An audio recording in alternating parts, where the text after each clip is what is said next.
It is one of the biggest civil lawsuits in state history, and it took from 1995 until December of 2010 for the case to be resolved. But outside of Stevens County, few Oklahomans have ever heard about it. Shell Oil Company ended up paying more than $66.7 million to the heirs of two Oklahoma men who went into the oil and natural gas business back in 1923. And the giant oil company is still in court today, fighting over the attorney fees they were ordered to pay. W.F. Diber and P.C. Dings inked a deal for what became known as the Cruise Oil Lease in rural Stevens County.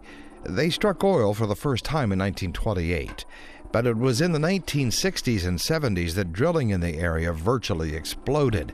With hundreds of wells drilled on the site by then, the lease was under the control of Shell Oil Company. In the original deal between Diber and Dings, the agreement set out that the two men would split a working interest in producing wells. It was that working interest agreement that eventually led their heirs into a 17-year legal battle with one of the world's largest oil companies. The story of the lawsuit begins in 1994. My mother received a phone call from a gentleman who described himself as a finder, and he suggested that there was the possibility that we as working interest owners were not receiving funds from Shell Oil. Nancy Fuller Hebel is a psychologist in California. She is the grandniece of W.F. Diber. Nancy says the finder offered to keep doing research for free, and what resulted was the discovery of an oil and gas well, completed in 1973, that her family did not even know had been drilled. In 1995, her attorney, Randy Calvert, filed a lawsuit. He didn't ask for a penny. He took this all on contingency. He felt very strongly about rights and wrongs, that large companies like Shell and other companies as well should really not ever take advantage of the small guy. Calvert knew from the beginning he was suing a giant that would hire the best legal teams possible and use every legal maneuver to drag the case out for years, hoping to wear him and his clients down to the point of settling for pennies on the dollar. Because who wants to hang in here for all of these years? And that says something really egregious about large companies who feel as if they can do this. And not every large company is like this, but it's the culture, apparently, of Shell to simply acknowledge that, yes, we owe these people the money, but we're not going to pay it. In 2008, 13 years after he filed the suit, Gardner, Fuller Hebel, and the Dings Trust versus Shell Western E&P Inc. went to trial. You ask why would Shell just not pay? The message that kept coming through in the case was, we left Oklahoma in 1986. We just can't be held accountable for something that happened that long ago. A message that attorney Randy Calvert first heard in a deposition in 2001 with Shell Oil's manager of royalty owner relations, Mr. Brian Garrison. Time has passed. We sold the property over 15, 16 years ago, and the records are gone, the people are gone, and it gets to a point where we cannot reconstruct what occurred back in 1973 to determine why they were not paid. The lawsuit claimed that Shell Western E&P Inc., a subsidiary of Shell Oil, did not pay royalties on one of its wells to the remaining family of the original cruise lease, along with their share from the Britain Deep No. 2, which produced millions of barrels of oil and billions of cubic feet of natural gas, and continues to produce natural gas to this day.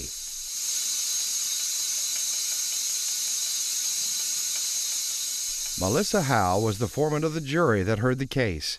At trial, defense attorneys made a simple argument. Right hand didn't know what the left hand was doing, and so, this happened, more or less like things like this can happen. And I thought to myself, Shell is a giant company. I mean, they should know, the right hand should know what the left hand's doing, the left hand should know what the right hand's doing. They have enough people on staff to have caught something like this, so that just wasn't excusable to me. Attorney Calvert backed up that feeling for jurors by playing a videotape, again featuring Shell's Brian Garrison.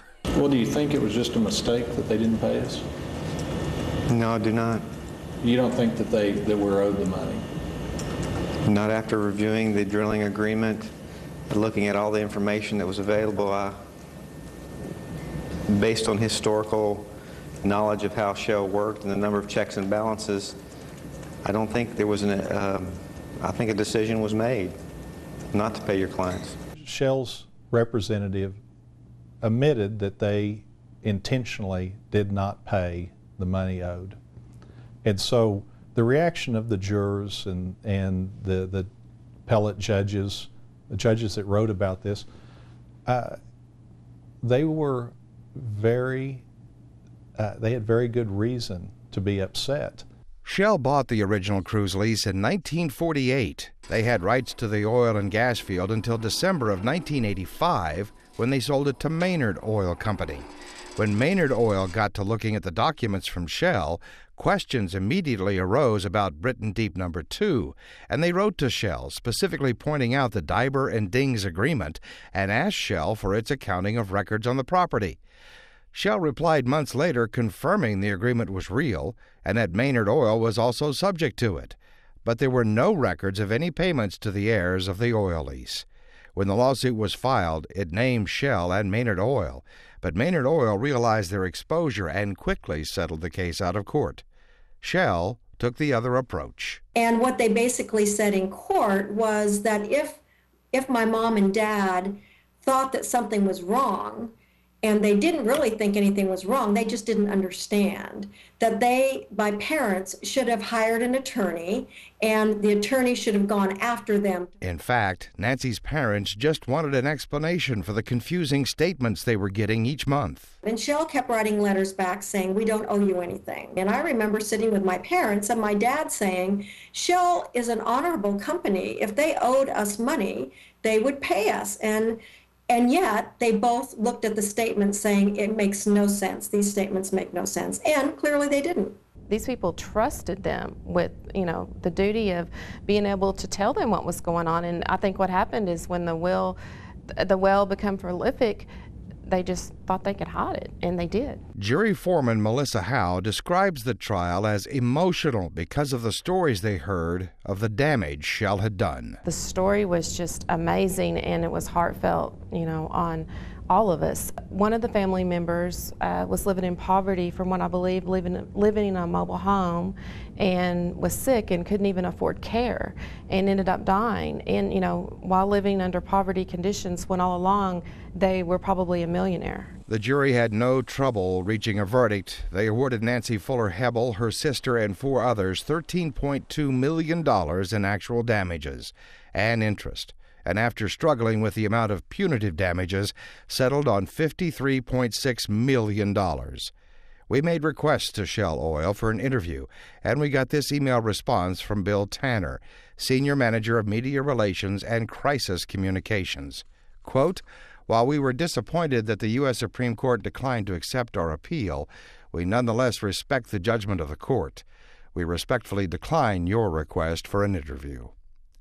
Shell not only lost the case in Stevens County, but their actions were termed as reprehensible by an Oklahoma appeals court, and the U.S. Supreme Court let the verdict stand without hearing the case in December of 2010. When Shell lost the case at trial, they were required to put the full judgment in an escrow account, where it drew interest for another 3 years while the verdict was on appeal. Nancy Fuller Hebel and the others began receiving their share of the judgment this year. Even this amount of money is not going to hurt Shell Oil, but I think the idea for shareholders, it's really important that they understand that what has happened. And as it turns out, the Hebels, Gardners, and the Dings Trust weren't the only ones Shell was hiding something from. In reviewing the well files, we found another owner in the same units that was not paid as well. And the same evidence existed that Shell had intentionally kept the money due that royalty owner as well. But that royalty owner decided Shell is too big and told Attorney Calvert they will drag it out for years. It's just not worth the effort. So Shell got to keep that money. And how many other people are out there that are sitting in the same chair that don't know that money is being withheld from them. Jury Foreman Howe reached the same conclusion. She says you have to believe there is good in people, but you also have to check things out to make sure you aren't being taken advantage of. You know, you watch TV shows, you hear about things like this happening, but we actually witnessed proof and evidence and saw the trial, you know, every day for several days, and it was amazing, some of the things that they did. You know, it was just amazing. Attorney Randy Calvert says even with such a big judgment, with Shell reporting profits of nearly $7 billion in just 3 months, it probably wasn't enough to really change anything. I don't think that this verdict is large enough to change Shell's attitude, not at all. For one thing, I don't think this verdict made it unprofitable even in that section of land in Stevens County. They had the use of my client's money for all of those years. How many times has this come up? The chances of catching an oil company that intentionally does not pay a royalty owner, I don't know what the odds are. 1 in 50, 1 in 100. And so even if they get hit with a big verdict in the one case where they get caught, it doesn't make it unprofitable because they still have all the money from the other 100 cases where they didn't get caught. Shell Oil and Randy Calvert are still squaring off. The Oklahoma Court of Civil Appeals is hearing Shell's appeal of $5 million in attorney fees they were ordered to pay Calvert and the other plaintiff lawyers back in 2008. Bob Sands has been on this story for some time. Bob, tort reform and specifically punitive damages have been the subject of new laws in Oklahoma. In this case, what was the opinion of jurors who had to decide on the amount of punitive damages? Well, Dick, I can tell you at least 2 of the jurors said they would never award punitive damages, made that statement before the trial even began, and the others were just opposed to the general idea of it. In talking with Miss Howe, the jury forewoman, she made the point that when they got into the jury room to decide this, everybody was conflicted, so they wrote numbers down on a piece of paper, passed them in to her, and they averaged out the numbers, and it came out within $1 million of what they had decided to give.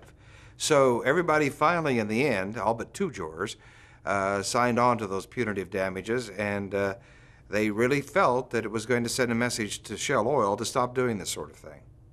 The legal bills you mentioned rose into the millions. Do we have any idea how much this lawsuit cost to litigate? Not really. The attorneys aren't very good about disclosing their fees. We do know that there's $5 million still at stake for Randy Calvert, and also a part of that for Clark Brewster, who was the trial attorney, the noted attorney from Tulsa who actually argued the case at trial and was very impressive from what we've been told. But for Shell, they had to spend millions and millions more for their attorneys because they hired the most expensive teams of attorneys in Oklahoma. And as the jurors told me, it wasn't one attorney across the table from another. It was Randy Calvert and Clark Brewster sitting across the table from a panel of attorneys for Shell. So the bill was huge. Bob Sands, thanks for your report. Thank you.